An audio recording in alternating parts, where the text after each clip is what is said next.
Shalom, everyone, and good afternoon from Connect in Galilee, in Israel.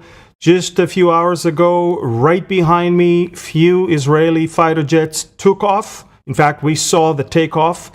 They circled above us and headed all the way towards Doha, Qatar, to eliminate the entire leadership of Hamas in Doha, Qatar, a country that already on October 7th blamed Israel for the massacre, a country that shelters Hamas, harbors Hamas, and even assists Hamas.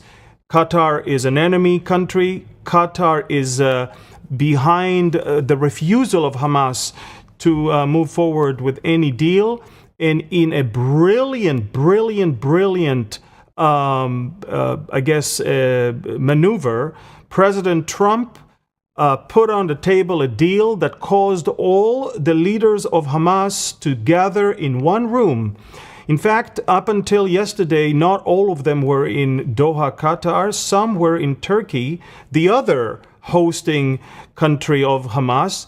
And at the moment we learned that they returned from Turkey and they managed to get back to their headquarters in a specific location in Doha, Israel decided to move forward with the green light from the White House, and not only that, with the active assistance of the U.S. reconnaissance planes and could be even British one as well. Maybe you can see a video that of the minutes of those 13 precision-guided missiles that hit that place. There is no chance for anyone that was in that building to have survived.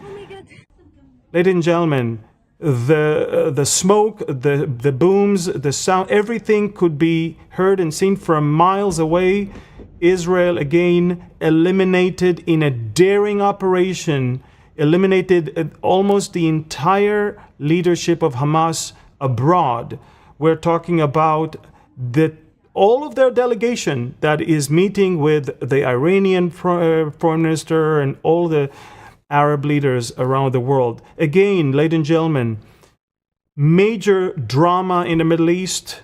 Israel struck in the heart of Doha, Qatar, the headquarters of Hamas, and most likely eliminated the entire leadership of Hamas abroad. Literally, there's no one that is left to talk to right now because there's almost no one left in Gaza also. And even their legendary spokesperson was eliminated a few days ago. That's the villa. That's the room where all of them sat around a table to meet and discuss the Trump deal that was on the table, ladies and gentlemen. So again, big news, drama in the Middle East, where the terrorists thought they are sheltered and safe and secure. Israel surprised them. A quartet of Israeli F-16s made it to the heart of Doha. We saw them taking off, by the way. We guessed that it's neither Gaza nor Lebanon or Syria because of the direction that they took. And I told my team, folks, this is an interesting thing.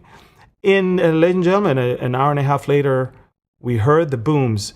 This is the map if you want to more or less understand the distance that the Israeli fighter jet had to take all the way from Israel to Qatar, to Doha, to the actual headquarters of Hamas in that city, in the capital of this terror harboring country. This country is a country that is bribing every person they want to buy. This person is a country that, with money, is spreading hatred towards Israel, anti-Semitism, hatreds towards the West, hatreds towards America. They own more assets in London than the royal family.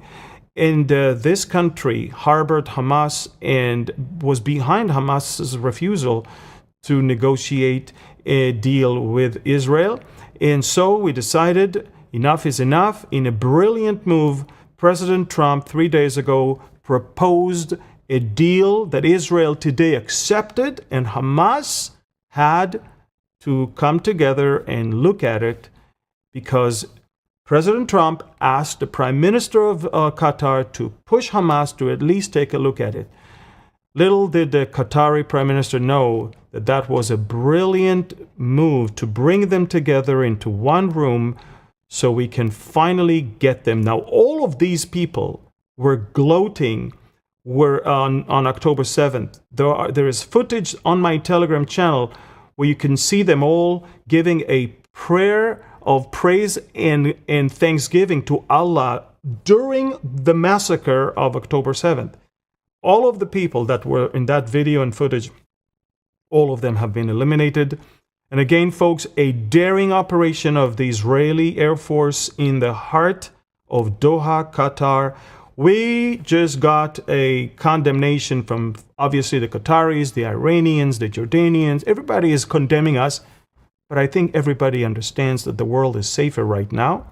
I don't think anyone really, truly loved this. By the way, that's the photo I'm talking about. This is the prayer that they had on October 7th. While they were watching on a screen the entire massacre going on, all the people that you see right now on the screen are gone. All of them. Wow. Amazing. Dramatic. Folks, things will escalate in the near future. It's going to be harder before it's getting easier. But we're talking about the top leaders. I don't think there's anyone left in Hamas anywhere to deal with, to talk to right now. And that, of course, will push the captors of the hostages to understand that there's no more options on the table. And either they release the hostages or it's over for them. At the same time, Israel continue to bring down all the towers in Gaza. We have literally flattened over 100 multi-story buildings in Gaza City in the last 48 hours, and we continue to operate there. Folks, yes, the terror attack in Jerusalem yesterday was a big blow. 4 Israeli soldiers were killed also in Gaza. But we are determined to destroy Hamas, bring the hostages, and remove that threat.